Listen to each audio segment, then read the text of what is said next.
This year, 2 SEC teams are unbeaten at home. That would be Tennessee and Florida. But the Razorbacks are hoping they can regain some of that magic today against the Tennessee Vols.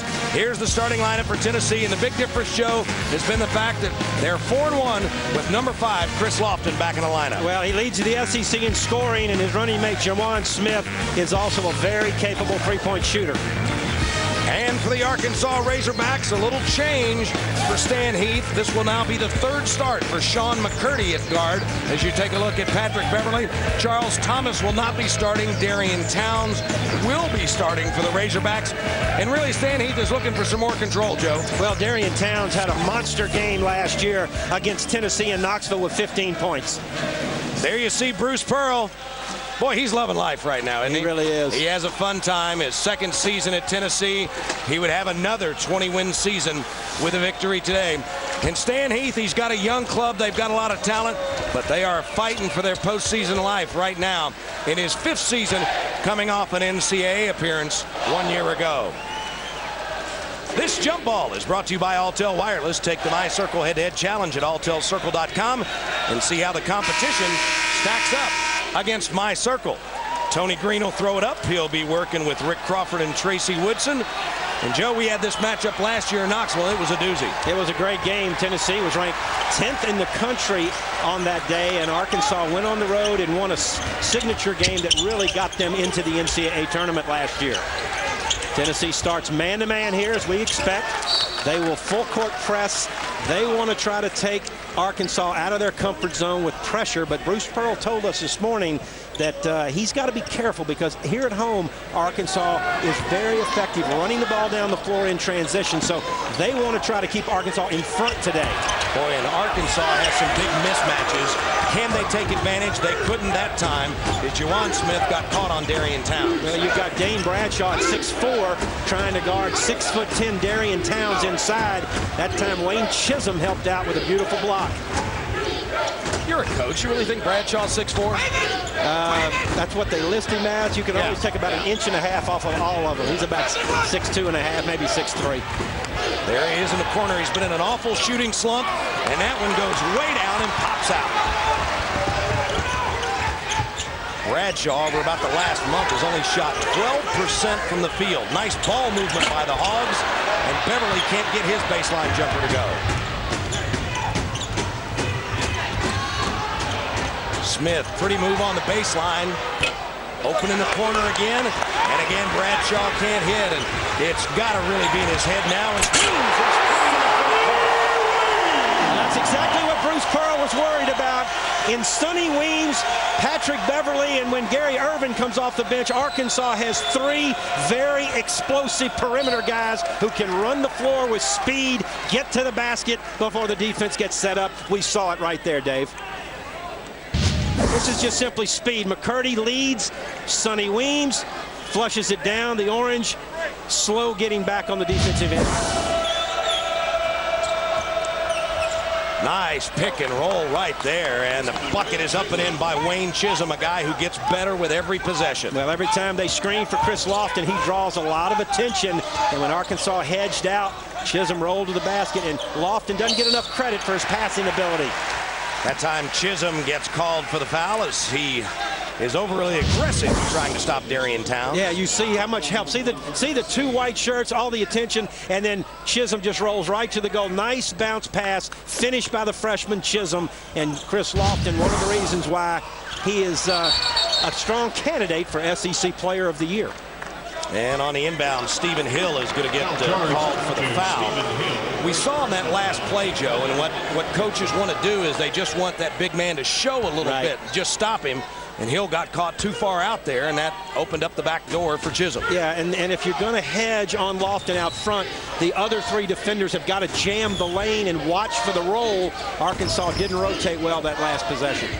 There's Lofton. Boy, what a move. He just put on McCurdy, and he absolutely drained that 3. Well, you know, it's arguably he is the best off-the-dribble shooter in the country, Dave, and you saw it right there. Off a left-handed bounce, pull up from 23 and knock it in. He not only pulled up from 23 and knocked it in as Smith gets the rebound, but he left McCurdy standing flat-footed. Yeah, I think we're going to see Gary Irvin on him before too long. Irvin is much quicker than McCurdy. Lofton this time off one, but Tennessee excels in. Yeah, no question. Ramar Smith has jumped in the passing lane on the inbounds. Got the steal. That three by Jawan Smith rattles out, and here come the Hogs. Sean McCurdy, the freshman point guard starting today, gives a little more stability. Hill spins, has it knocked away, and Lofton has got it going early here in Fayetteville. It's a 9-0 Tennessee run. Amazing. Bradshaw giving up at least 5 inches. He got isolated inside on Towns, and as the ball came in, knocked it away. Chris Lofton, you said it, Dave Baker, just off the dribble, took McCurdy to school right there. Now, here's what he doesn't get enough credit for. Putting the ball on the floor, knifing to the basket, looks like a slasher, and then in transition, scoring the basketball on the run. Chris Lofton off to a great start here this afternoon. And a whistle underneath the basket. And I'm not sure what the call was there by Tracy Woodson.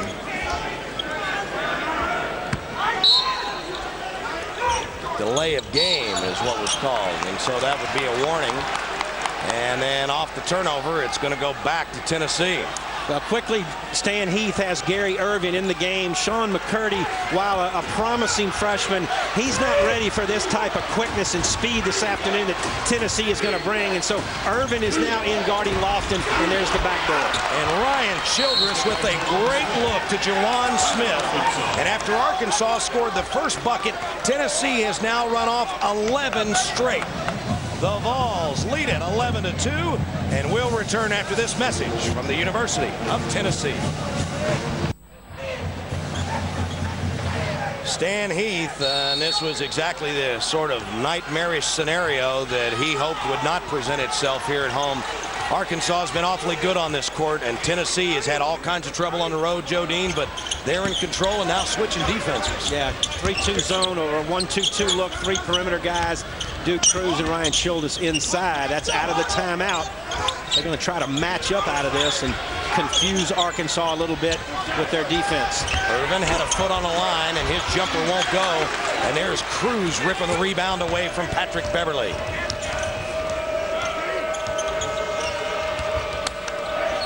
Jordan Howell in the game now for Tennessee, along with Ryan Childress. Tennessee always pushes the ball down the floor to try to find early shot opportunities. When they don't have it, they run this whole half-court set and got a turnover right there. Irvin with the steal. Nice defense by Irvin, and Sonny Weems, last year's Two-Coat Player of the Year, with a finish. Well, 2 baskets for Arkansas, both by Weems, both in transition. And we've talked about their speed. They've got to improve here in this game, their half-court offense and their ability to try to go inside against a smaller, less physical Tennessee team. Lofton with the up and under, can't get it to go, and Towns pulls it down for the Hogs. Beverly. And Cruz with another rebound. He has looked sharp early for the Vols. Tennessee controlling their defensive boards here early. Good sign for them. Nice seal by Childress, but he can't get it to go. Stays with it, though. And now Howell will set things for Tennessee. Here's where they set up, and they'll run just a little false motion underneath the basket. And they're going to call Gary Irvin for holding Chris Lofton on the baseline cut. Arkansas trying to push the pace and keep pace with the Vols here at home.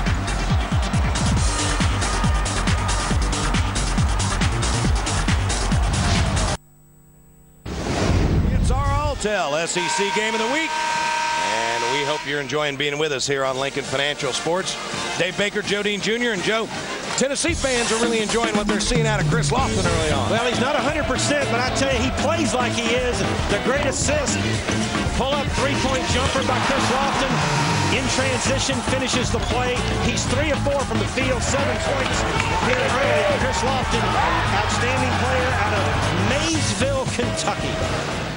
And you notice that today he doesn't have those support hose on that he's been wearing to help that ankle. He's gone back to the traditional socks. I told him made him look tons faster.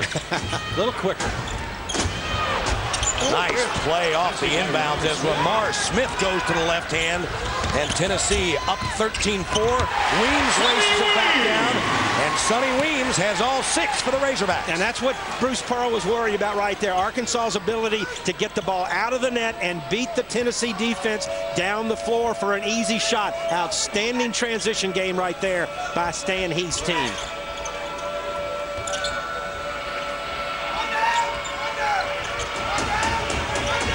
Lamar Smith being checked by Weems. And this is what Tennessee will do. They'll run that flex and then attack in the last 10 seconds of the possession. That time, though, the ball is batted away. Second turnover for the Vols. Irvin got his own rebound off the missed 3 and then is fouled on the drive.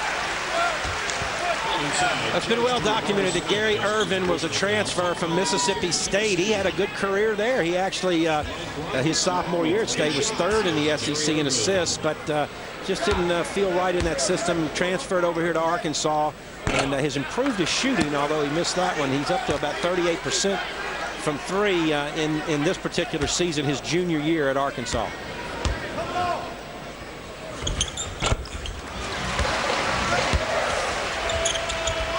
Irvin gets the second to go. And there's a nice strip. Sonny Weems, no wonder they were so excited about him coming here. Not only his offense, he's really a pretty complete player, Joe. He really is, Dave. And Tennessee gets a lot of notoriety for their pressure, but how about the pressure right there by Arkansas? Sonny Weems off to a tremendous start. Young man out of West Memphis, Arkansas, played for the legendary Larry Bray at West Memphis, where they won a couple of state championships. Childress can't hit the 3, and Irvin on the break for the Hawks. And he's fouled again. Howell gets called for it.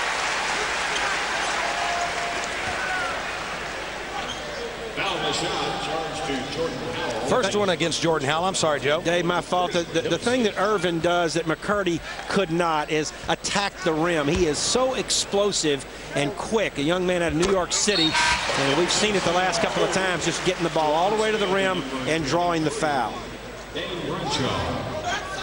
Saw Dane Bradshaw check back into the Tennessee lineup for Jordan Howell.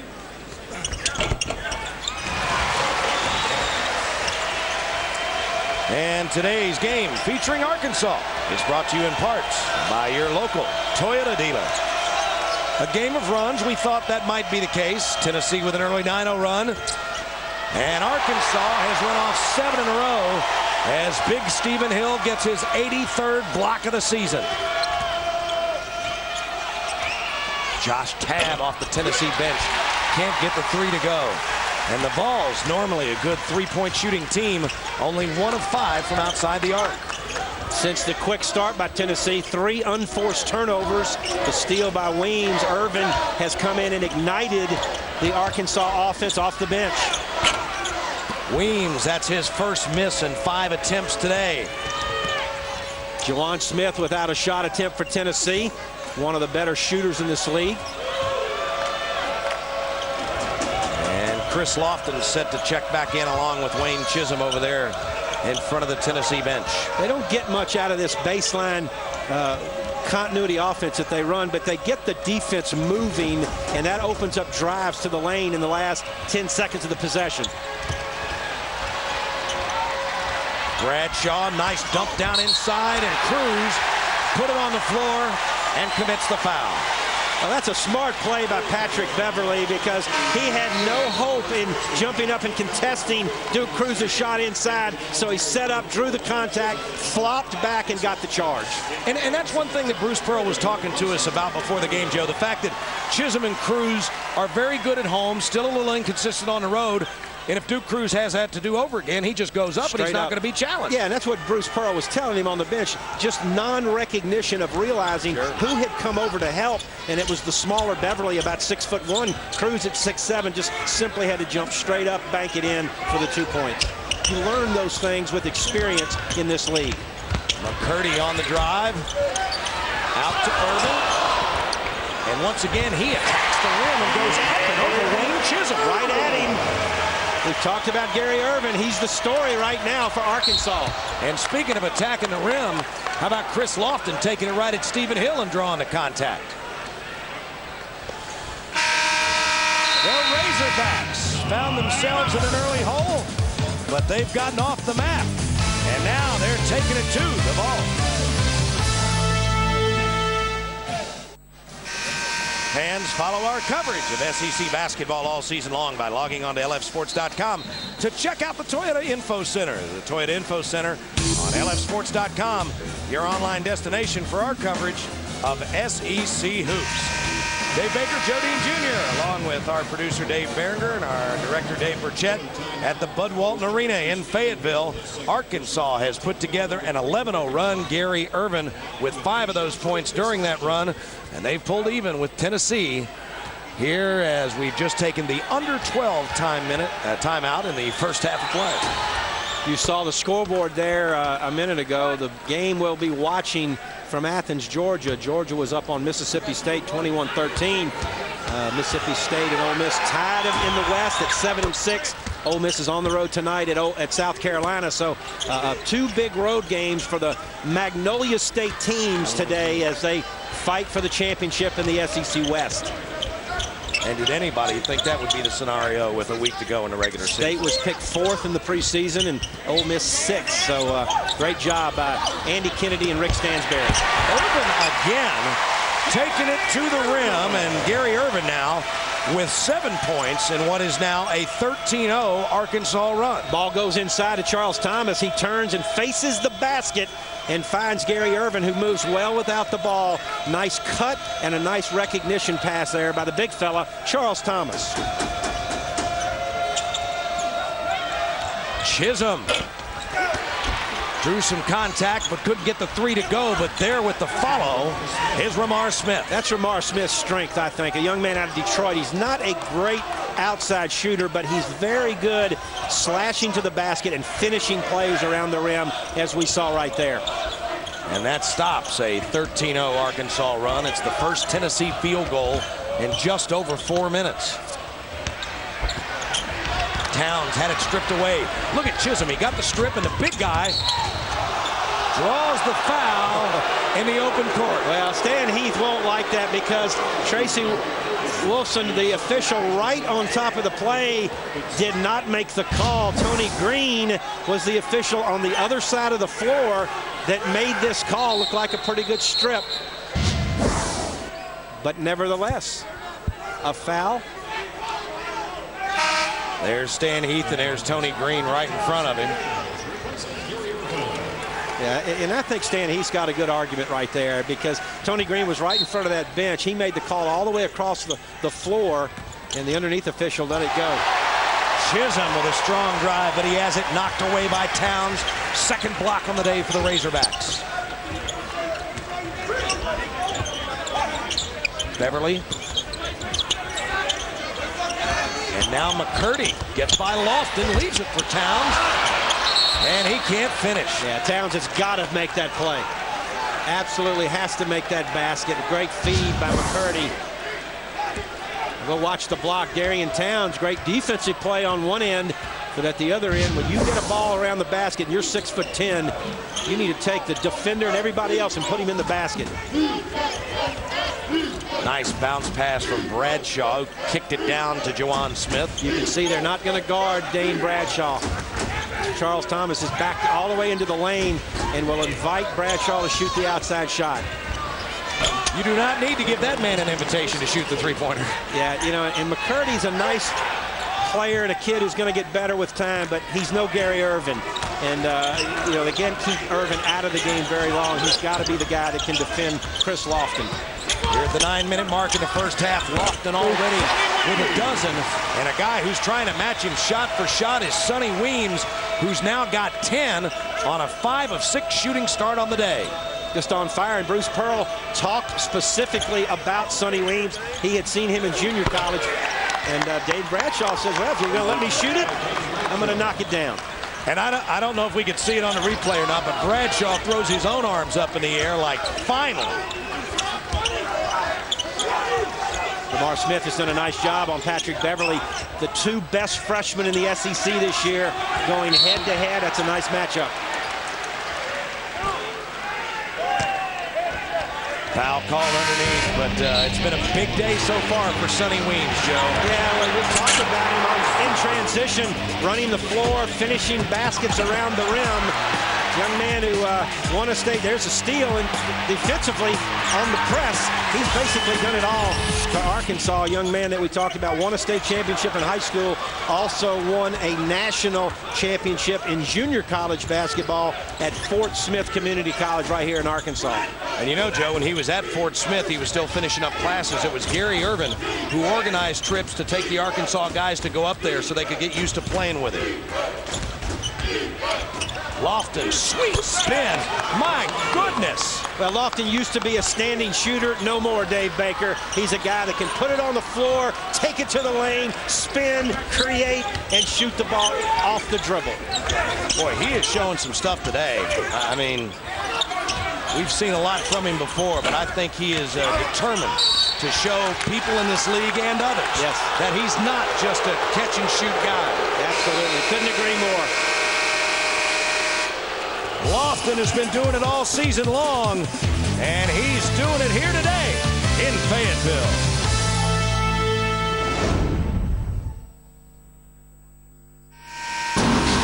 Time now to take a look at our Haviland defensive shield.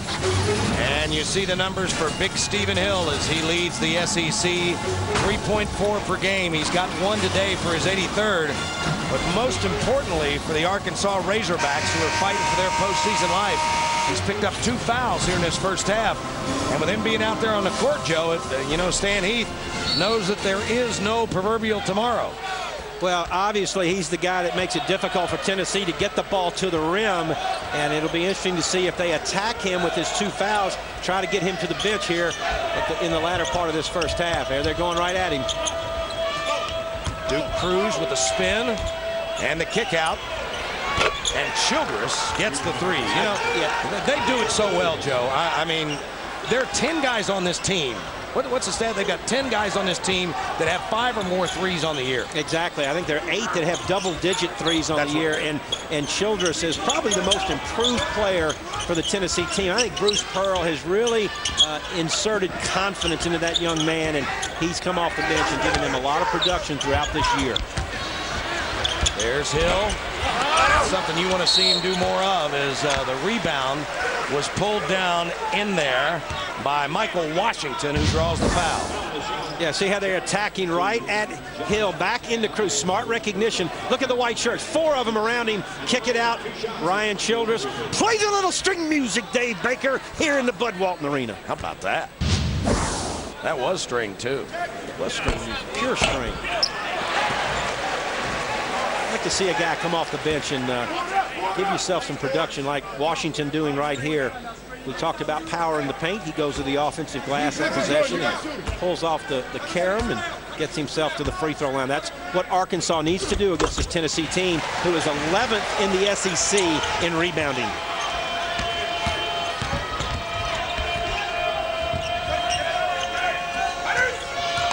Tennessee now with Josh Tabb there with the ball, along with Childress, Lofton, Howell, and Duke Cruz. Lofton wasn't ready for that pass by Josh Tabb, but recovered nicely and tipped the ball back out to maintain possession. Look at this. That's too far. I tell you, that was I'm going to guess 32 feet. 32 feet out. I have a tape measure in my head there, and even that great shooter right there, Chris Lofton, it's a little bit out of his range. And he knows it. But, I mean, he was about out there at the hog snout now. And the thing you notice when he comes to the bench, Bruce Pearl says nothing to him. Not a word. When you got a shooter like that, you give him the green light, baby. Washington has got position down there, but they can't get it to him. And Beverly wasn't looking for the pass from Hill.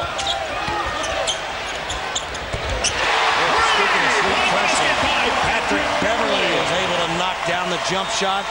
And he shows some emotion as he gets his first field goal of the day. Well, you just saw the SEC Freshman of the Year. They haven't voted on it yet, but I'm going to anoint him today because, and Dave, you agree, there's no question he's had a phenomenal year leading the Razorbacks in scoring, the young man out of Chicago. Fun guy to watch. He scored 40 or more points 9 times in his high school career at Marshall High School in Chicago. You're just a reservoir of information. Some people would say a cesspool, but Tab, nice lead inside, and Cruz can't finish. Shot clock. Didn't get it off in time. Nice defense by Arkansas right there. And that gets the crowd off their feet here in Bud Walton Arena. Defensively, the lead for Cruz, the block by Sonny Weems, who's done it all today. And the shot clock goes off right before the jam. Arkansas with possession. Good defensive trip by the Razorbacks. Can they make something happen now at the offensive end? And we've seen some transition plays by both teams, but this has basically turned into a half-court game. Both teams have done a nice job of taking away the fast break. Arkansas working it inside, and the power in the paint. The Pontiac key today for the Razorbacks. There's Hill. He got over a little late. He still affected the shot, but then Towns, all he can do is to foul Duke Cruz. Now the Arkansas bench is saying that one of the Tennessee players grabbed the rim when the ball was in the cylinder. You know, when I saw it live, I thought so too.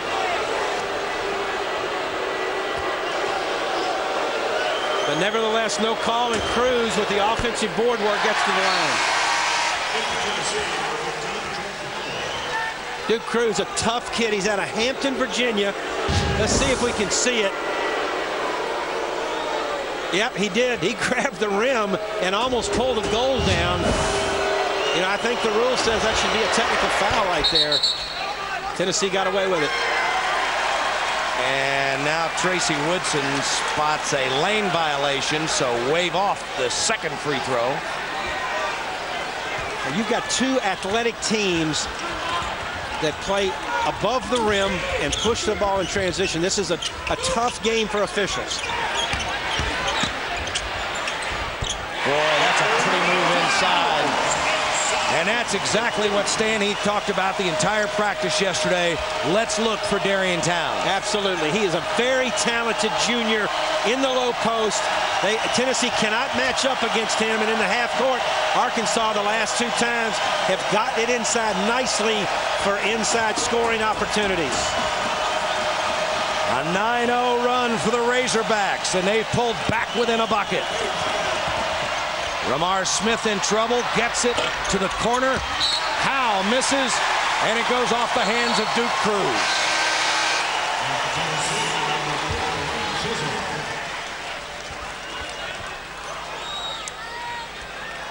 Today's game, featuring the University of Arkansas, is brought to you in part by the Arkansas Farm Bureau. Tennessee's defense is Arkansas, I should say, their defense has really picked up here in the last several possessions. A team that came in ranked 3rd in the league in scoring defense in the SEC. Boy, Towns, I don't think he was too far out of his range, but his rangefinder was certainly off on that one. Bruce Pearl and company not at all happy, but the home fans have got a little happier, and there's still a long way to go.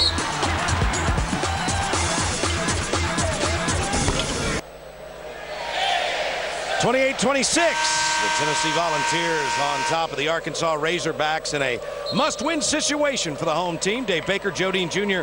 here with you at the Bud Walton Arena. The Big E's got the numbers for us today, Joe, and he tells us that in the first 8.5 minutes of the game, Arkansas was only 5 of 12 from the field, but since then, they've gone 5 of 9, and that's why they've been able to get back in this basketball game. You know, Wednesday night in the win over Alabama, Tennessee turned Alabama over 27 times. That's a SEC high for the year. So far in this game, Arkansas has handled the ball very, very well. Only 6 turnovers, and that's been the story for them. And being able to get the ball into the half court and attack inside with Towns and Stephen Hill. And the Razorbacks getting the most help off the bench so far, although probably throughout the season Tennessee's bench would be considered the deeper. Well, the way Tennessee plays, that full court frenetic style, it's got to bring guys off the bench and keep people rested. Towns with a tough catch in the bucket. Nobody down there for Tennessee can contest that. And they told Darian Towns yesterday, when you catch it in the lane, take it straight up. Do not worry about getting your shot blocked. There's Bradshaw with a bounce to Chisholm. Hill blocked it, but look at Chisholm stay with it, and there is Towns, who has come up big in the first 20 minutes for the Razorbacks. Stephen Hill just changes the game around the basket. We saw it right there. 7-footer with great timing and great shot blocking ability. Second block on the day for Hill, and Joe, you like his upside potential at the next level. Well, I do. He's just a junior. He's got another year here at Arkansas, but I think that you see a lot of 7-footers who play a long time in the SEC. If they can do one thing well, and in this case, he can block shots and defend. If he can improve his low scoring game, his inside scoring next year here at Arkansas, he could be a guy who can make a lot of money at the next level. Hill goes to the bench after his second block. Big score right there from Athens. Georgia at 7-6. They're not out of the mix either, Dave. A win today would put them 8-6 in the SEC. They still have Tennessee coming to them a week from today. Arkansas has done a great job the last few possessions of attacking Tennessee defensively on the inside. Take it down low to Towns and Hill and put pressure on the inside game of the Volunteers. The Razorbacks have come back to take the lead on the strength of a 13-0 run. And Tennessee looking for a way to try to stop it. It's been a long time since we've talked about a Chris Lofton shot attempt. He kicks it back to Bradshaw. And he couldn't get it to Chisholm. Irvin speed. Wow. What great speed by Irvin to get to the rim. Didn't finish the play, but my goodness, is he explosive. And you know, we talked about those 9 points off the bench for Mississippi State. The Big E reminds, or for Arkansas rather, the Big E reminds me that 7 of those are from Irvin, who's been a starter for most of the year. Of course, coming off the bench today with McCurdy getting the start. Yeah, that's a freshman mistake right there by Patrick Beverly. When your opponent is in the bonus and you are guarding the leading scorer in the SEC and an 84% free throw shooter, you do not want to put him on the foul line. Lofton, number 2 in the SEC in free throw shooting. Came flying out of the gates along with Sonny Weems. And with that free throw, Lofton now with 16 first half points. Lofton third all-time in SEC history in made three-point baskets, and he's still got another year to go in Knoxville. Of course, the number 1 three-point shooter of all time played right here at Arkansas, Pat Bradley. Another guy like Lofton that a lot of folks didn't think could get it done at this level. That's exactly right. Weems with a dish. Towns went up strong but couldn't get it to go. Thomas has got the rebound. And boy, you know, there's a lot of contact, but Tennessee is just, they're so undermanned inside. They are literally hanging on for dear life. They don't have a chance inside, and that's why Bruce Pearl was upset that he didn't get the charge call there. And then on the other side of the rim, Dane Bradshaw at 6'3", 4" is just no match for Charles Thomas, who's 6'8" and about 235 pounds. Bradshaw gets called for the foul as Thomas knocks down the free throw. And Arkansas is a team 8 of 9 from the line today. They have taken advantage of those chances that they have gotten at the stripe. You can really tell that Charles Thomas worked hard in the offseason. He dropped 10 pounds. He got stronger in his upper body with the weight program here in Fayetteville, and is having an excellent season for the Razorbacks. Stan Heath has always felt like he's got the potential to be their most versatile wing. Bradshaw sees an open Chisholm, and he can knock that one down. Not that time, though, as Beverly brings it the other way for the Hogs.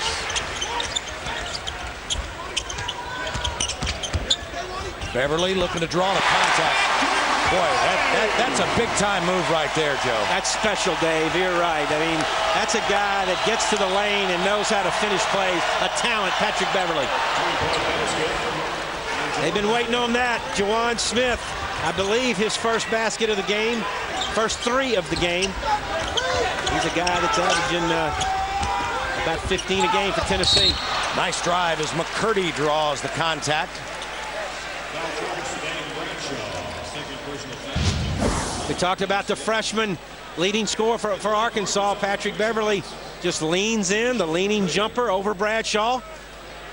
That young man's very special right there. Can really play, average 37 points a game in high school. You talked about all those 40-point nights he had up in Chicago. And Joe, that was just one of those big-time plays. You know, first of all, he, makes that great crossover move. And then he's drawing the contact. He's creating the contact, not to go to the free throw line, but he thinks he can get a 3-point play out of it. Absolutely. And that's what scorers do. They know how to draw the contact, get it in the basket, and try to get to that free throw line. Stephon Welsh, number 2, has just checked in for Arkansas. His first action of the day as Stan Heath and Bruce Pearl continue to go deep into their bench in what has been a hard-fought and competitive first half of play. Lofton now checked by Thomas. He might raise up right there. Childress pulled down the rebound as he just kind of reached over top of Beverly. Childress just is kind of the utility man for the Vols. He makes threes, gets rebounds, defends, just does a little bit of everything to help the Orange. Howell can't get past Beverly.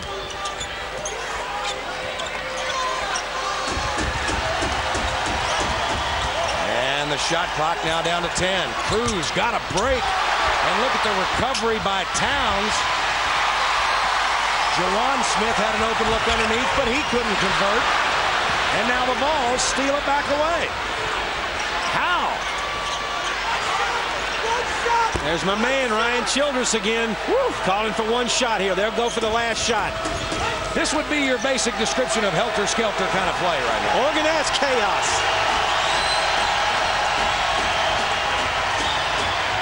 Smith can't hit as he almost falls into the scorer's table.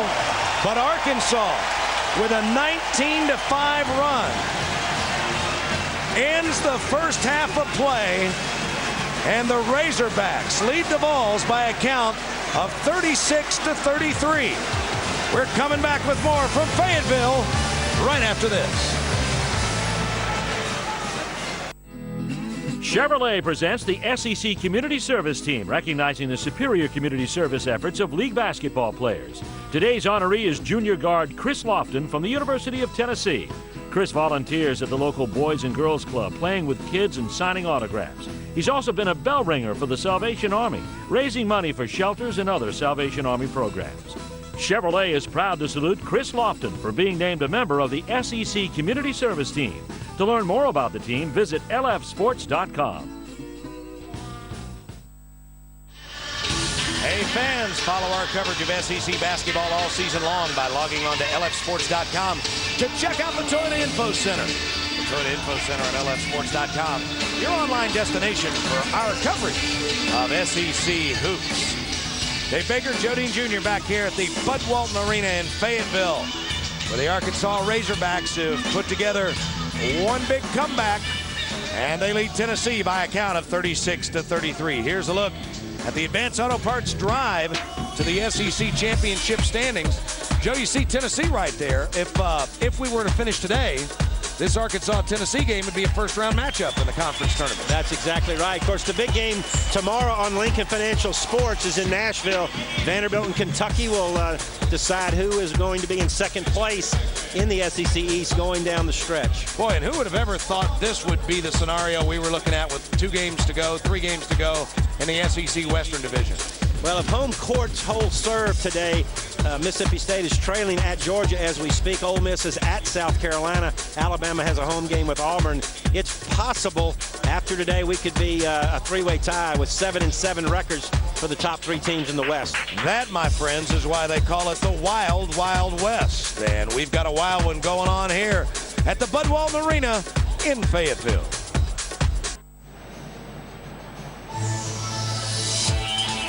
SEC basketball is being brought to you by Geico, by Ruby Tuesday, by the new AT&T,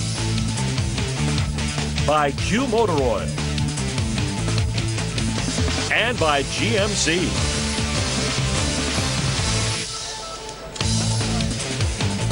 Dave Baker, Joe Dean Jr. back at the Bud Walton Arena in Fayetteville. And right before the end of the half, the Tennessee coach imparting some pearls of wisdom to Brian Childress and Jordan Howell. Yeah, Jordan Howell made a great steal in the last 30 seconds of the half, and I think Bruce Pearl was upset with Howell because he shot the three quickly. Lucky for Tennessee, they got the rebound and then were able to play for the last shot, which they ended up taking a bad shot. So he was just kind of upset all the way around at the final 30 seconds of play by his team. What's the lesson there? Run off the court. Exactly. Don't walk. When that horn sounds, get to the locker room just as quickly as you can. You know, he is so passionate about what he does and so energetic, and the players just feed off of Bruce Pearl. That time Lofton tried to get the balls off on the right foot with a three, but it went way down and rattled back out.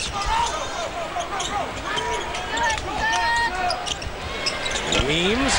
That's exactly the way he started things in the first half of play, as he had a foot on the line, and that's a two. Sonny Weems now with a dozen.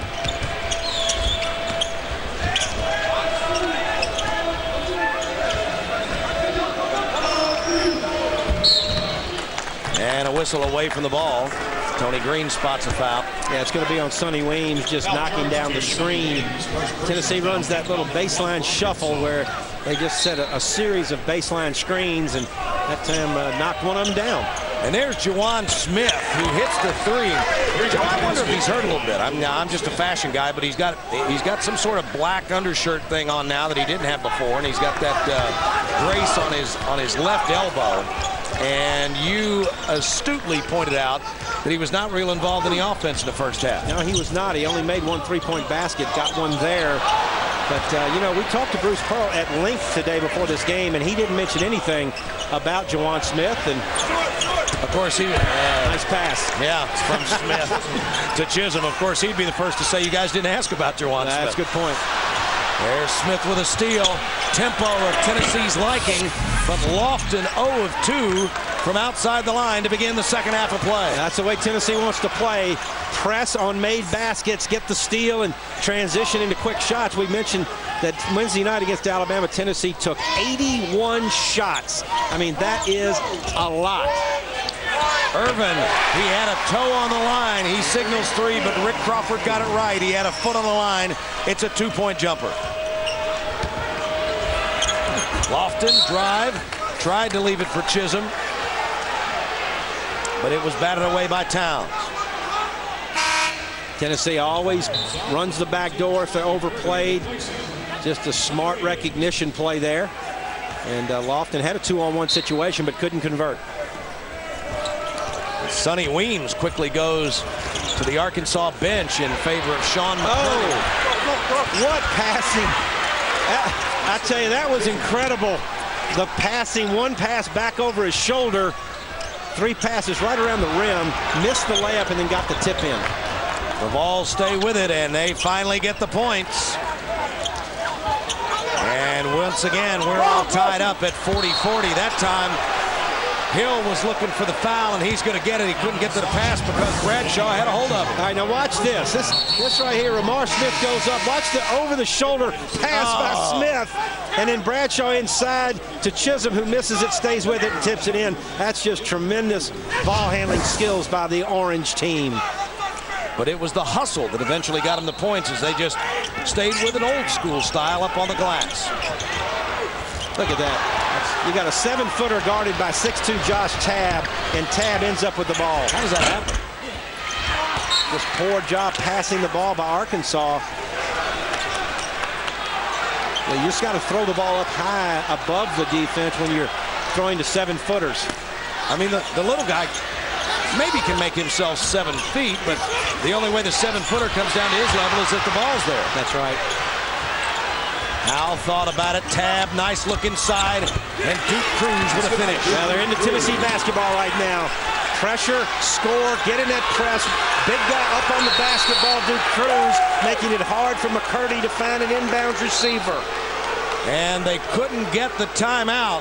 They were screaming for a timeout from the Arkansas bench, but it's a 5-second call, and Tennessee gets it on the turnover.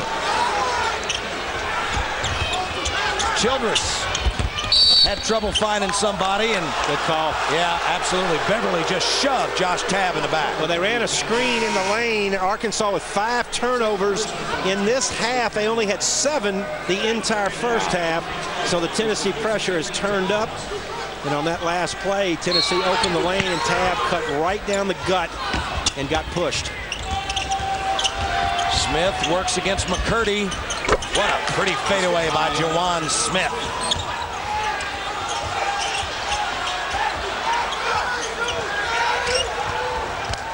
Thomas breaks the Tennessee pressure, and now Arkansas will set the offense, something they've been able to do precious little of here in the first 3.5 minutes of the second half of play. Beverly got Howell up in the air, through the contact, but didn't get the call. Jumped in that time. Tennessee backed away from him. They scouted him, and they know when he goes on the dribble, he's going to try to lean into the defender and even jump into the defender to try to draw the foul. And Jawan Smith is called for a palm, and a warning has been given to the Arkansas bench as well. I think nerves are starting to get frayed. That's a huge game, Dave, as we talked about in the open. I mean, Arkansas to have any chance to get to the big dance. They've got to win the last 3. Tennessee thinks a win today will put them in. There's McCurdy, who's trapped on the sideline, and they're going to say he got a timeout called.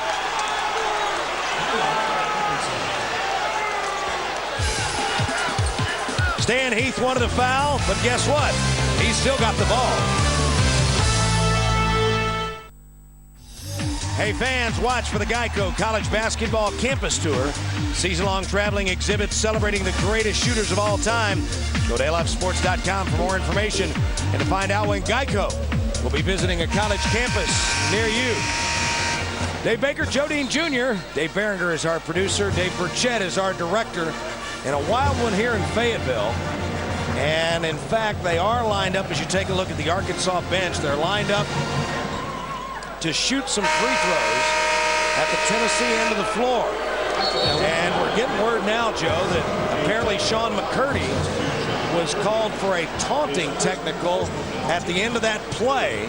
He got the timeout, but then apparently said something afterwards. Well, the trap on him was very physical up against the sideline, and I think after he called the timeout, he tried to get the Tennessee players off of him and maybe said something inappropriately. And let's see if we can see it right here. Yeah, there it is. He said something to Josh Tabb, and Tony Green teed him up. There it is. Right there. Yep. Nice job, Dave Burchett. Our entire Lincoln Financial Sports crew on top of that one.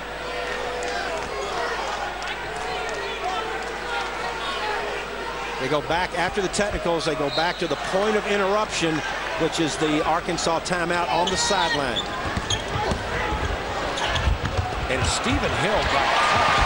He thought they were going the other way. He was going down to the other end of the court. Charles Thomas with a nice drive, and you saw his versatility, Dave Baker, that you talked about earlier in 6'8" guy, strong player who puts it on the floor and can also shoot from the perimeter. Beverly got a hand on it. Lofton tried to call that mid-air timeout, but that's a point of emphasis this year. That's a nice job by Tracy Woodson. It's actually a rule change. Can't call timeout while going out of bounds anymore. I don't know if it can get any wilder, but I'm guessing it will when we come right back.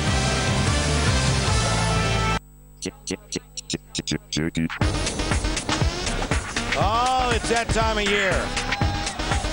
Emotions in a fever pitch. And the margin for error, razor thin. At least today, razorback thin. They win, or they go home as far as the big dance is concerned. That's why everybody's on edge. Every position big as Tennessee leads Arkansas by 4. You the maestro of the microphone, Dave Baker. I love it. You're not right. You're really not. Oh, we're having some fun. SEC basketball, it doesn't get any better. Two good teams going at it here in beautiful Bud Walton Arena. Baseline jumper. Won't fall over there by Thomas. And Howe, who you just saw getting the, he and Ryan Childress were on the receiving end of that Bruce Pearl do better talk. They're getting their first action of the second half. Rebounding was a discussion by both coaches for this game, and it's about even. Both teams have done a decent job on the backboards. We haven't seen any zone defense in the game. They're just going at it nose to nose. Cruz. Golly, what a nice play, but he can't finish. And Hill forces Childress to go up and over the backboard, and that's the first rebound of the game for Big Stephen Hill. But, boy, I tell you, he alters shots around that basket, doesn't he?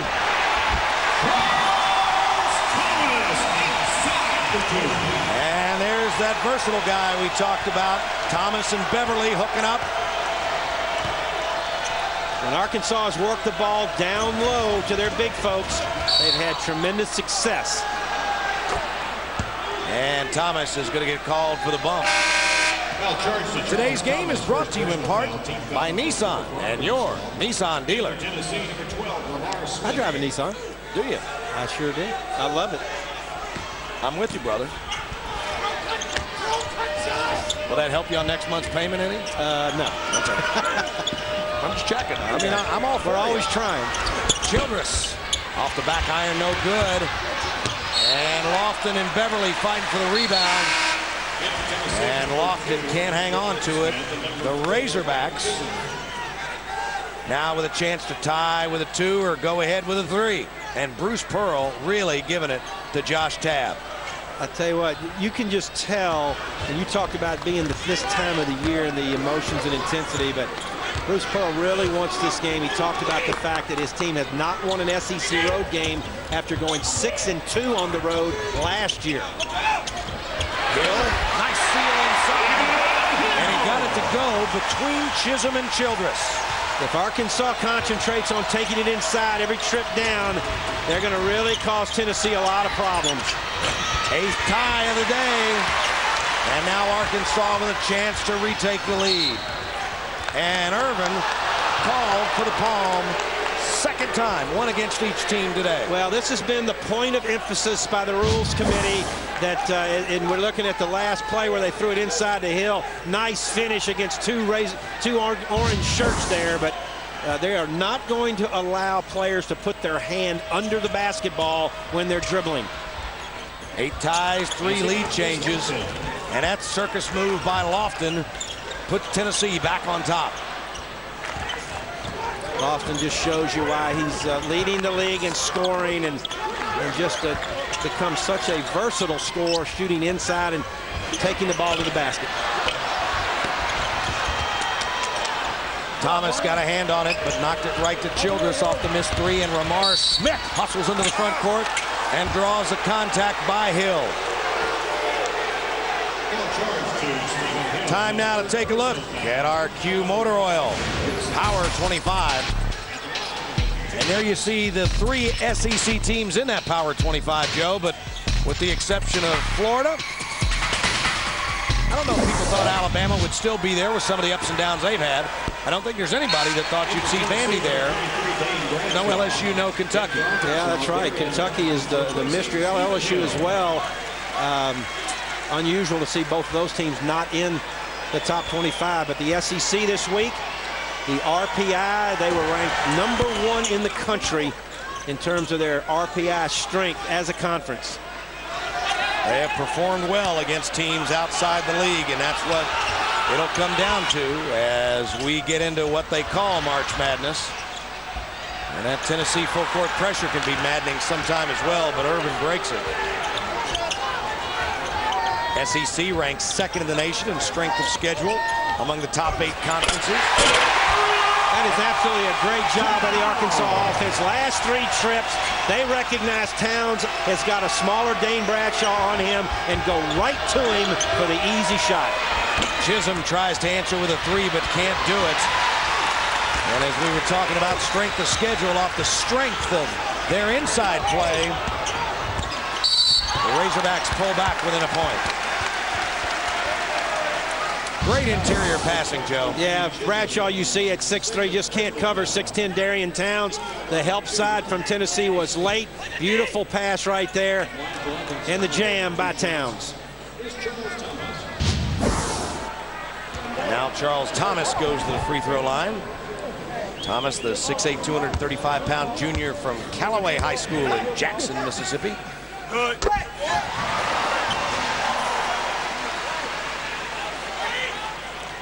He missed the Kentucky game earlier this year. We had him that game at Alabama, Joe, and it was one of the last plays of the game where Crimson Tide trying to stop a layup. It was a hard foul, wasn't malicious, but the strained shoulder kept him out of that next game at Kentucky, against Kentucky, rather. And Stan Heath felt that really hurt the continuity for this basketball team. Well, Charles Thomas is a guy that just brings so much to the Tennessee offense in terms of his ability to score inside, but he can also come out on the floor and feed the other big man that he's playing with, in this particular case, Darian Towns. And off the missed free throw, Chisholm gets called for his third foul. And then Thomas gets another inside bucket. And I guess this is the thing that's maddening to you guys that coach.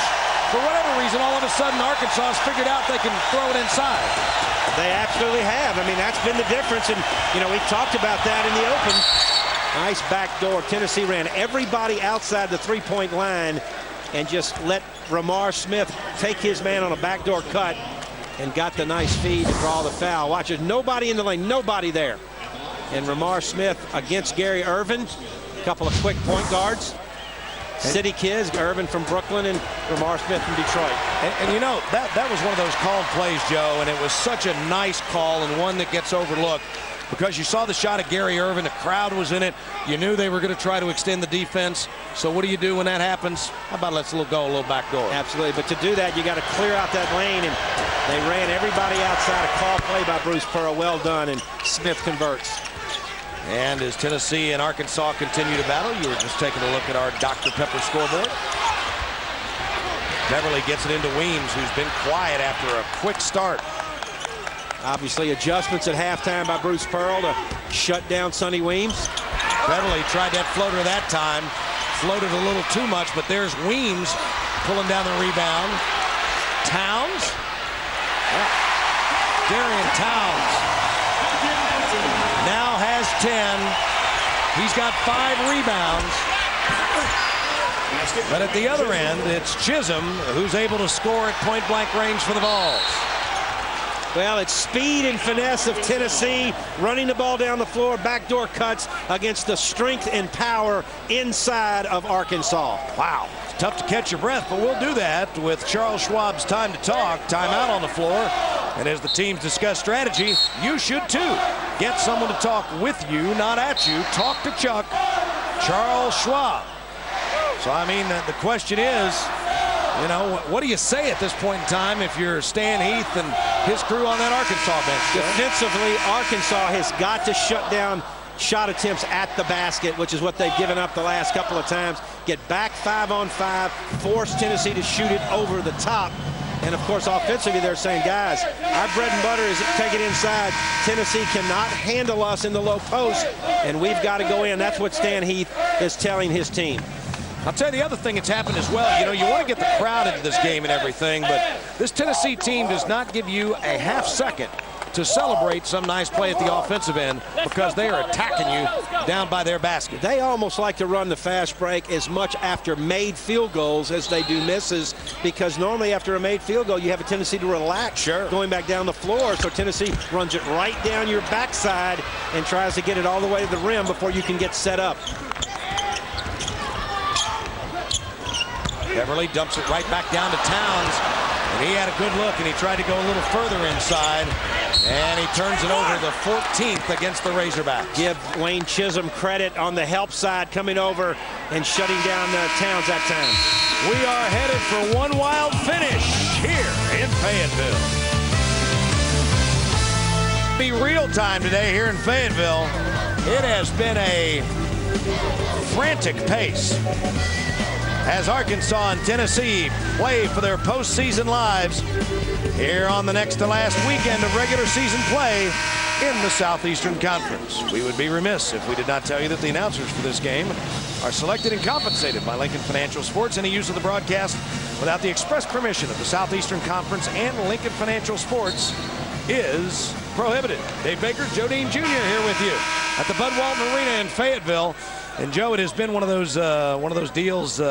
Whenever one team or the other has gotten it going to their tempo, when it's been fast, it's favored Tennessee.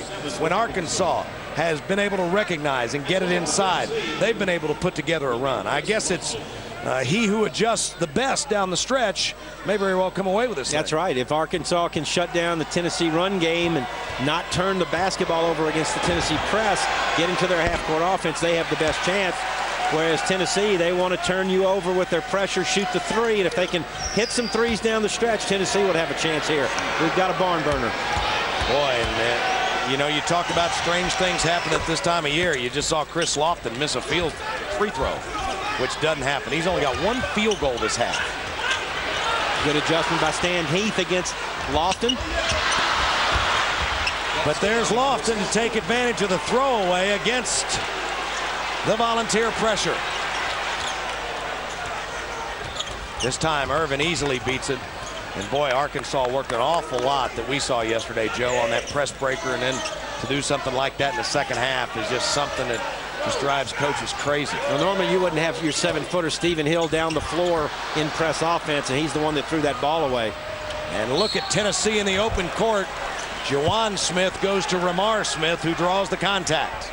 And we talked about that Tennessee pressure, and of course they throw the ball into throw it high to Stephen Hill, but you know, he just doesn't see Chris Lofton running through the passing lane. Smart play by Lofton to get the steal and lay it in, and then at the other end, off of the steal inside, they get it to Ramar Smith. He's got one thing on his mind, Dave, when he catches a ball: I'm going right to that rim and put pressure on the defense. And what he did that time was he put pressure on the man guarding him, Patrick Beverly, who just picked up his fourth, and he now goes to the Arkansas bench along with Stephen Hill, who's got 3. Now that's a blow for Arkansas, because Beverly, as we've talked, their leading scorer, is the real threat along with Sonny Weems, and now you've got 2 point guards in the game, which might help Arkansas in their press break with McCurdy and Irvin.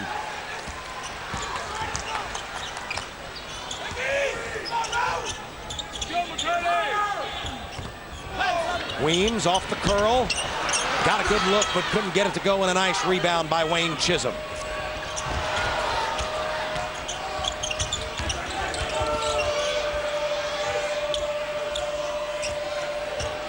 There's the back door. Wow. Watch the back door. Juwan Smith overplayed, cut, and got it from Ramar Smith. No relation. That back door has been very good, and so has this press for Tennessee. As the Vols, as we mentioned right before this segment began, once they get it going at their pace. You know, we are so used to seeing through the years the Arkansas Razorbacks playing their 40-minute of hell. In this role reversal. But what turnaround, look at this. The backdoor play, Smith to Smith. Ramar Smith with some emotion, and the full court pressure taking its toll right now on Arkansas. And Joe, take a look at Stephen Hill there. One thing we haven't mentioned is the fact that he pulled that hamstring. Right. He's been into foul trouble, and he went to the locker room a little bit earlier when he went out, and he just doesn't look like he's, you know, real comfortable over there on the bench. And so I question whether or not, you know, that hamstring's still bothering him, whether something else is. But I saw him go to the locker room, and you see him, you know, his teammates trying to help him out. He may have something else going on as well, and if that's the case, it couldn't occur at a more inopportune time. Well, you see the points off turnovers, Dave, and that's the story for Tennessee. Turn you over and score off those turnovers. They forced 27 against Alabama, as we noted Wednesday night. That's travel, yeah. Great defense by Wayne Chisholm. He ran across the lane and shut down that drive to the basket by Darian Townsend. 18 turnovers. 18 turnovers now committed by the Razorbacks. And you talk about a style of play, Joe, and what Tennessee has done is even when they're not making plays, they've got Arkansas now playing at a tempo they're not real comfortable with. What a jumper by Wayne Chisholm.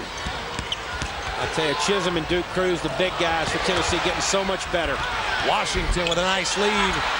Weems couldn't get it the first time, but he finished the second. Look at that. That ball hit the backboard, and then it hit Cruz in the head. I mean, Chisholm in the head, and Tennessee was able to maintain possession. What a break for the Vols right there. That ball was going out of bounds. And nobody was upset that they did it. That's the pace they want to play at. Absolutely. Bradshaw up and under, can't get it to go. And Thomas and Bradshaw get tied up. It goes to Arkansas on the alternate possession. Well, the Tennessee pressure allows you to run the ball down the floor and create some transition baskets. Right there, Weems missed it, stayed with it, and put it in. Now here they are in half court.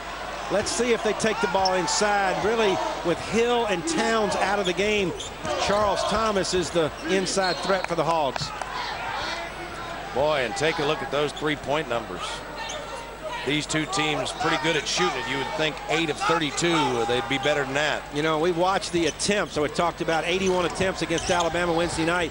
Tennessee with 58 attempts on the basket in this game to only 41 for Arkansas. And, of course, that's the turnovers that does that. Pretty dry by Washington, and the fact that he got in the lane and got free just about sent Bruce Pearl's head spinning off his shoulder. A lot of good-looking freshmen on this floor. Michael Washington, one of those at 6'10" from McGehee, Arkansas.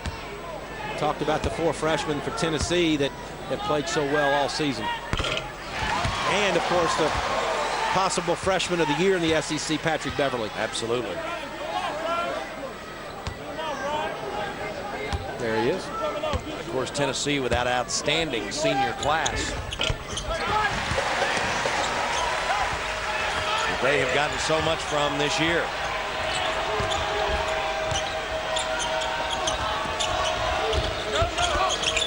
Lofton works against Irvin.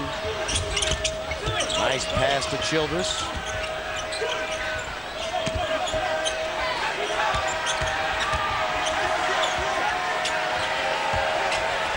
And when Tennessee can't get that early offense, they turn it over. And Lofton from almost out at the pig's tail. I mean, he was on the hog, no question.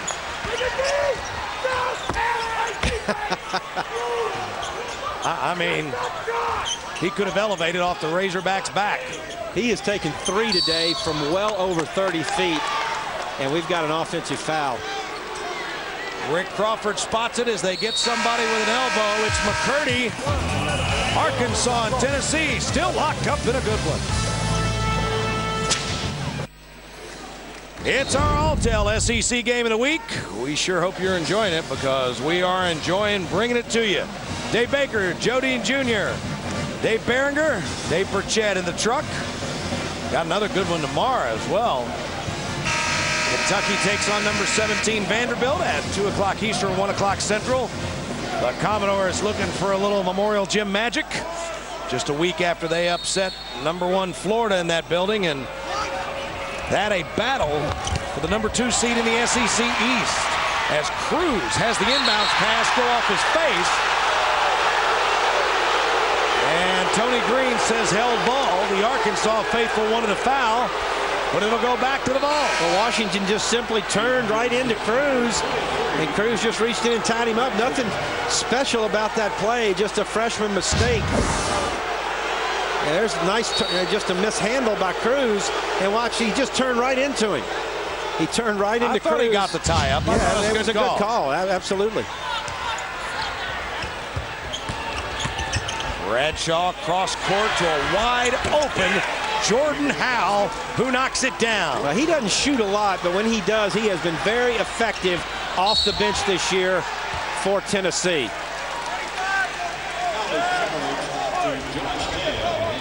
Josh Tabb gets called for his second.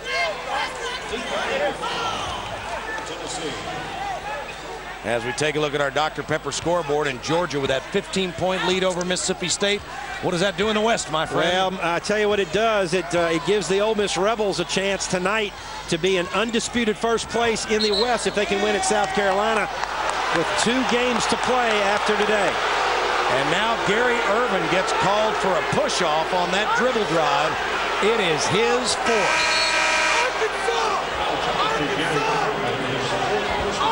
Gary needs to forget about it and just go play.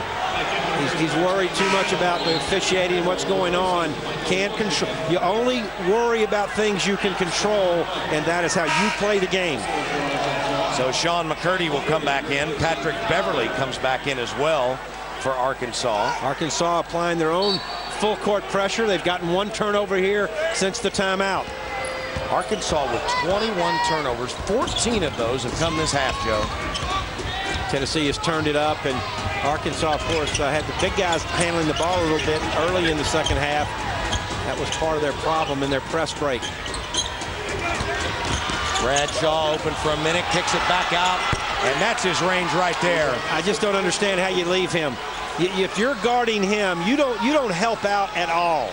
And normally that's the way coaches will play against Chris Lofton. If your assignment is Chris Lofton, you do no help. You stay up on him. McCurdy draws the foul. I'll tell you what I think it is, Joe. I think even though you coach against it, instinctually as a player, when you get an up and down game, you go toward the guy who's making the penetration. Absolutely. Instinctively, you're right. You converge to the ball, but you've got to know you're covering maybe the greatest shooter in America today, and you just can't leave him. You got to let somebody else help out on the dribble. And that's why coaches and people wonder, you know, why do they stress it? Why do they stress it? That's why you go over it and over it and over it, because you can't let instinct take over. You've got to know the personnel. No question about it. Bruce Pearl talked to us about that today, the importance of understanding the personnel that you're competing against, what their strengths and their weaknesses are, and what you have to do defensively to take away the other player's strength. Maybe he's a dominant right-handed dribbler. You got to force him left. Certainly if he's a great three-point shooter, you can't leave him like they did Lofton that last trip. Tennessee with a basketball, looking to build on an 11-point lead in what would be a huge road win for the Vols. Tab penetrated and had it batted away. And Beverly will go to the line. Nice sportsmanship by Jordan Howe right there, who ran back and committed the foul and kept Patrick Beverly from making this layup. That's really all he had in mind. Just don't let him make the layup. Force him to go to the line and convert 2 free throws. Beverly, who has been so prolific this season, has been making noise today because of how quiet he's been. That just his 6th point. And his first point of the second half at the 6:17 mark. Well, that speaks volumes right there for the defense of Tennessee and the adjustment at halftime by Bruce Pearl and his coaching staff.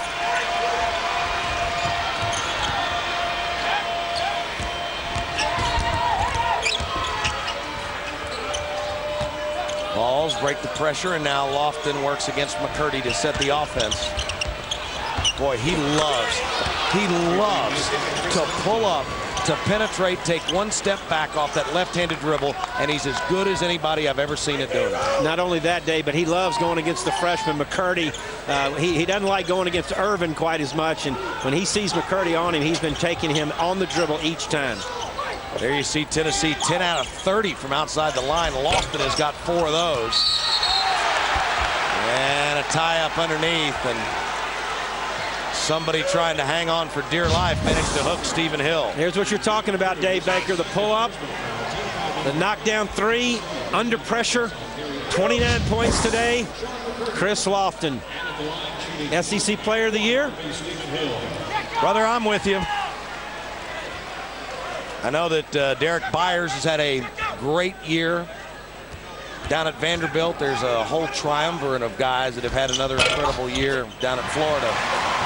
But I think if you look what this team is doing now and what they were not able to accomplish without Chris Lofton, I think it's a pretty compelling case. I agree. And you know, when you look at this Tennessee team who has a chance to win their 20th game today with 4 freshmen playing significant minutes and without their best big guy, Major Wingate, who was dismissed from the team before the season. You've got to say that Chris Lofton has carried this basketball team. Boy, how many people do you think have forgotten about that? The fact that Wingate was, in fact, dismissed. Think if they had Wingate on this team, because he was a 6'11" guy who was dominant inside.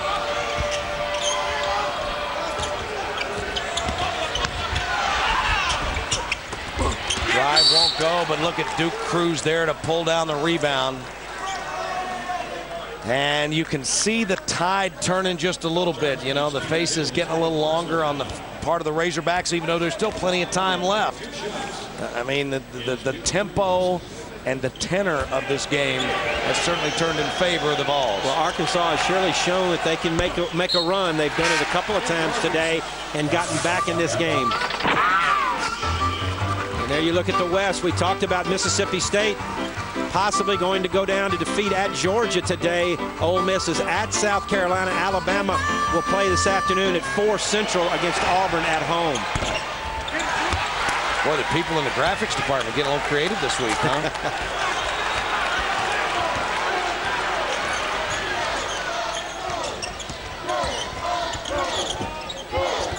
Weems had that great start. We've talked about it a lot, but he's been quiet as well. But that's a nice play right there. Great delivery by Darian Towns. Yeah, Lofton went to double team Towns inside, and Weems recognized that, cut right to the basket. Played a little give and go. 16 points for Sonny Weems, only 6 of those in the second half, though. And there's Lofton with that move again. At that time, just a little bit out of his comfort range. He actually had a drive all the way to the goal that he turned down right there. And instead of McCurdy, he had to shoot over the bigger Sonny Weems. Good job of staying on the floor by Ramar Smith. Patrick Beverly was trying to get him off his feet. Nice hesitation dribble there by Gary Irvin, and I think for just a sliver when he heard that horn or that whistle, he thought he was going to get called for another palming call. But instead, it's a hold away from the basket that'll send Washington to the line. Also in number 23,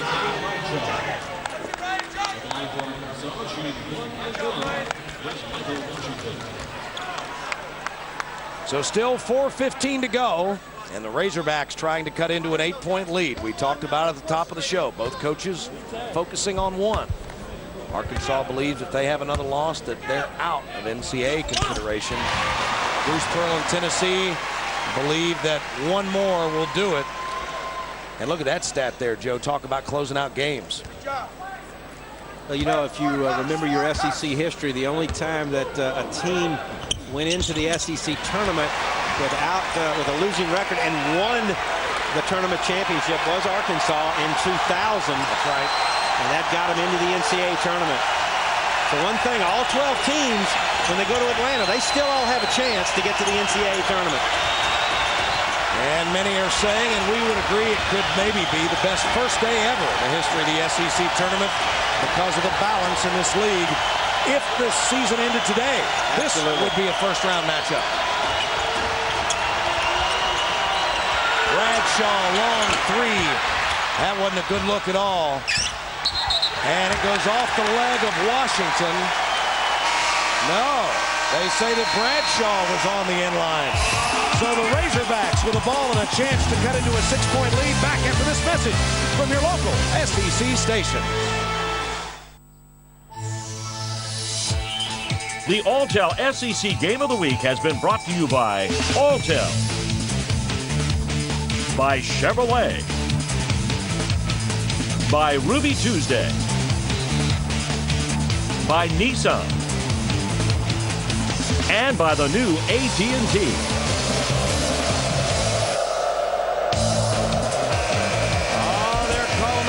Right now, and they're hoping that they can go and dig back into the great tradition of this program and pull out a great come from behind victory late. They'll need it to keep their NCAA chances alive as the Razorbacks have the basketball, trailing Tennessee by 6. 19,000 strong here in Bud Walton Arena. This is one of the great venues in America for college basketball right here. Boy, Joe, look at those numbers off turnovers. And we talk about style of play. And there is Sonny Weems coming alive when his team needs him the most.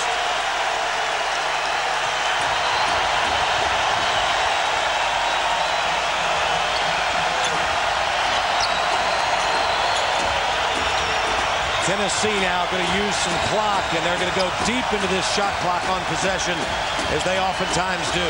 And Weems is shadowing Lofton. Now Irvin's on Lofton. And he gets free, and Irvin got a piece of it and blocked it. Back the other way, he gives it to Beverly. And are they going to call Towns? I believe they're going to get Towns for the push in the back. No, Washington, I'm sorry.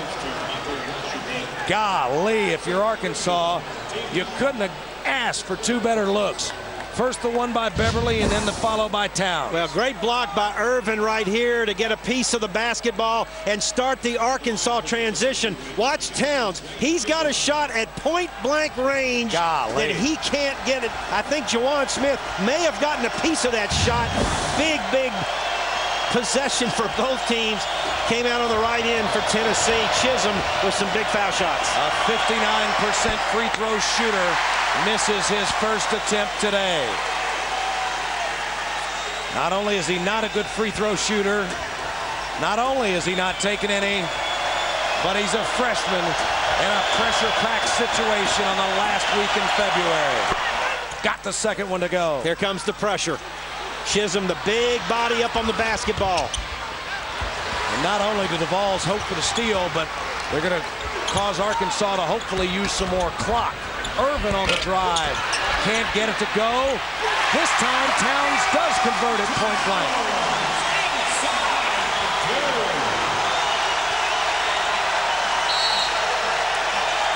One possession game, and Bruce Pearl wants to sit his offense on the Tennessee bench.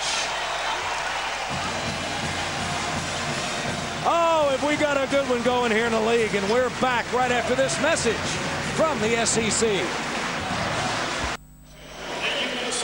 Dave Baker, Jodine Jr., and Joe, a little redemption for Darian Towns, who missed a big one last trip down. Well, Towns' man has to go help on the penetrating Irvin, and that opens him up on the offensive backboards, and it's 6-10. Darian Towns with a big putback for the Razorbacks. He's out of the game right now. Stephen Hill in. Stan Heath wants his best defensive team on the floor right now. There's Lofton almost being double teamed. And you know they've got to be looking for him, does Arkansas. But Juwan Smith backs up and shoots a fadeaway three. And Ramar Smith with the rebound and the lead for Chisholm. Organized chaos is what that is. They just got the Arkansas defense so strung out from the loose ball and the bad Juwan Smith three. And now the steal. And then Juwan Smith absolutely strips it from Beverly. You know, Joe, some people might be incredulous, but I mean, that's the way they play all the time, whether it's the first 2 minutes or the last See how strung out that white-shirted defense is right there for Arkansas, and it just opens up penetration, draw the D, dish it, the flush by the freshman Wayne Chisholm. That's the way Tennessee plays. They get you out of kilter, they get you disorganized, and they know what they're doing by attacking and kicking the ball off for easy shots. So Arkansas has taken the timeout. The Razorbacks have just one left. And there's a look at the last week of the season for the Vols. Couple of breathers there for Tennessee down the stretch. Easy home game on, I guess that probably is a Tuesday night. Is that a Tuesday night game? Yes. Against Florida. And they finish at Georgia. And then, of course, Arkansas, after today, they host Mississippi State in a huge game for the Bulldogs and their chances to win the West here Wednesday night. And then they finish on the road in Nashville against a very good Vanderbilt team. Weems gets it inbounds to Washington, who's logged a lot of minutes down the stretch for Stan Heath. But that time the young guy put it on the floor and had it stripped away. Tennessee will run the shot clock all the way down this possession. That is if they can whistle away from the ball. Bruce Pearl calling a 30-second timeout from the Tennessee bench. They have one. We have one left. So time now to take a look at our Nissan players of the game. For the Tennessee Vols, no surprise, Chris Lofton. He just keeps getting better and better, and I think we can finally put to rest whether or not he's 100%. And Sonny Weems who hit a big basket moments ago for the Razorbacks. Well, you know, we talked before the game about, you know, we're a week away from the SEC tournament. Who's the SEC player of the year? Last year, Glenn Davis, clear cut, was it at LSU. And he's certainly in the mix this year, along with Derek Byers, Trey Kelly at South Carolina, Jamont Gordon, Mississippi State. You mentioned you could pick 3 or 4 guys from Florida. But for my money, the leading scorer in the SEC, who basically has carried this Tennessee team all year, Chris Lofton, gets my vote, SEC Player of the Year. And look at this set play off the timeout. Man, that is just good right there. Very good by Bruce Pearl. And just a poor defensive effort there on the out of bounds by Arkansas. And you know, it's all about tendencies and everything again. I mean, you've got to believe that the Arkansas guys, and look at Ramar Smith hit the floor. Was that good? And Jamar Smith converts. Ramar Smith's hustle, diving for the ball, kept it alive for Juwan Smith. And Ramar Smith called for a foul at the other end. But you know that old statement about players making plays?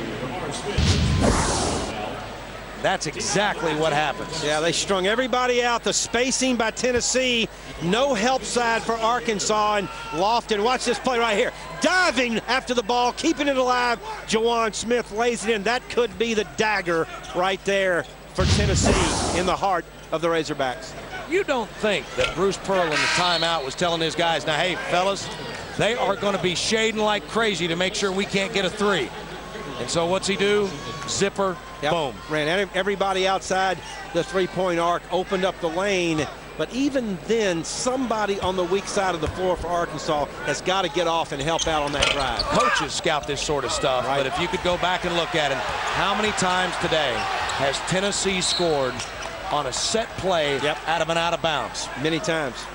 Absolutely out. I don't know what kind of percentage they put on it or anything, but when they go back and look at it, that'll be one area they will be well pleased with from today's effort. And here's our Red Lobster, nothing but net, shot of the game.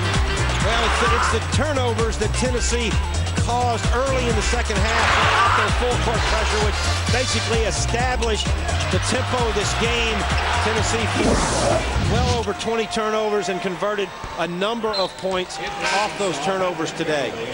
You know, and I know fans sometimes get annoyed with announcers. I can't imagine that, but you know, when they hear guys say, players make plays. I mean, what you've seen down the stretch here is you've seen players make plays. Well, that's right. And to go back with the Red Lobster play of the game, Tennessee forced 23 Arkansas turnovers today and converted 36 points off those turnovers. That's the story of this basketball game. And for people that play pressure, the conversion is just as important as forcing the idea. Absolutely. You know, if you're going to press, the recovery out of the press is just as important, Dave, as you said. So Arkansas gets the basket from Patrick Beverly, and they huddle up around Stan Heath. So, Joe, I guess, you know, if Tennessee can hang on now, they appear to be headed to the NCAA tournament. At least that's what Bruce Pearl believes. And with what they're looking at next week, okay, when you've got Florida, then you got to go to Georgia. That's why he puts so much importance on this game. Well, no question. This will give them 8 conference wins. So even if they were to lose to Florida at home next week and at Georgia next Saturday, 8-8 should definitely get them in. They've got great wins over Memphis, who's ranked 7th in the country, and they have wins over Oklahoma State, who at the time was in the top 10, and Texas. So a very strong RPI for Tennessee. They're definitely in. We got a lot more coming up on Lincoln Financial Sports tomorrow. A special Sunday game, Kentucky versus Vanderbilt. Joe, you had the last matchup between these two when the Commodores came into Rupp Arena and got a victory. What do you expect tomorrow? Well, I think it's Kentucky's ability to defend the three-point shot by Derek Byers and Shane Foster, Dan Cage as well. Vanderbilt seems to have Kentucky's numbered. Dave, they knocked them off twice last year, trying for back-to-back sweeps of Kentucky. Vanderbilt hadn't done that in a long, long time. McCurdy fouls Smith on the inbounds. And we saw that guy standing up behind the Tennessee bench. I don't know, you know, to go back to mythology, I don't know if he came to praise Bruce Pearl or...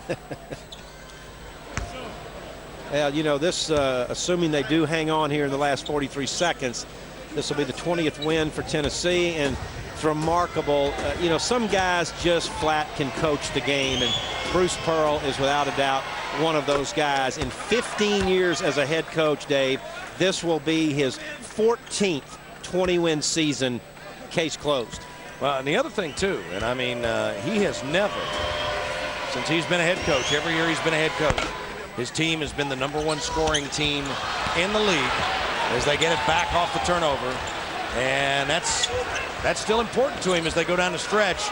I haven't looked at the stats in the last little bit, but Florida's slightly ahead in terms of points per game ahead of Tennessee. Yeah, he takes great pride in his style of play, scoring a lot of points, pressure defense, forcing turnovers. Thinks that helps him in recruiting because kids today want to play that style of basketball. Arkansas has tied a season high today with 24 turnovers, and it could not have come at a more inopportune time.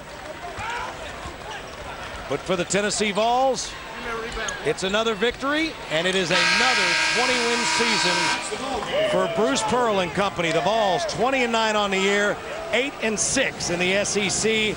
Arkansas falls to 16-12 and 5-9 in the league. Chris Lofton, 31 points for the SEC's leading scorer. Sonny Weems leading the way with 18. And Tennessee appears to be one of those teams, Joe Dean, coming together at the right time. Well, Tennessee's not a team that you want to see in the NCAA tournament because their style of play. My thanks to my broadcast partner, Joe Dean, our producer, Dave Barringer, and our director, Dave Burchett. I'm Dave Baker. Thanks for being with us. You've been watching Lincoln Financial Sports exclusive coverage of Southeastern Conference basketball.